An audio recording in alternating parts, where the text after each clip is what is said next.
Ang bike ni Idol mga guys, wala ni naliligo. Alam nyo ba? Palagi lang ito naninibin. Oh.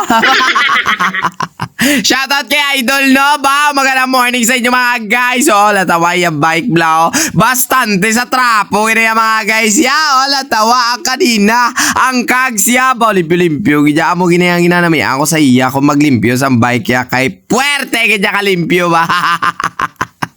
Yung problema na mga guys, syempre, dahil hindi siya marunong mag-overhaul ng kanyang habo. Oh, balya sa ako, yung likodan lang daw yung kakayuhin natin. Okay, masunod din tayo. Ito na, babaklasin muna natin mga guys, no? Kasi nga, matagal ko na itong hindi nalimpyuan. Nung dati, dinala niya na so madugay-dugay na. Pero hamangkot ko sa, wala yagin man galing ginapaliguan, ginatrapo-trapuan niya lang ba? Nasibinan ba? Haba? So, ayan na nga ni mga guys, syempre, papalanta muna natin sa inyo ang iya prehab. Siyempre, ganyan tayo magubra. Kailangan ipalantaw sa tag-iya. Kag ipalantaw man sa mga marites. Kag ipalantaw sa konsubong.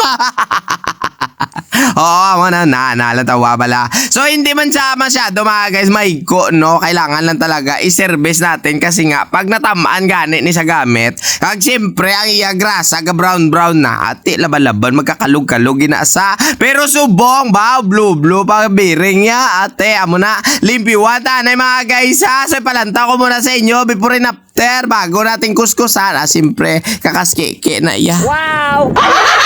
Sorry mga guys, finally no natapos ang man kaksan sa mga hugaw-hugaw o mga kike. Bao, ipalanta ko muna sa inyo mga guys nga aton giubrak baliti na gidya. So kailangan mga guys ibalik tanay tapos ipatistingan ta pamati sa inyo kon okay ba sa inyo pamatin na hariyo lang tawa mayo para at least may idea kung paano magkayo haba.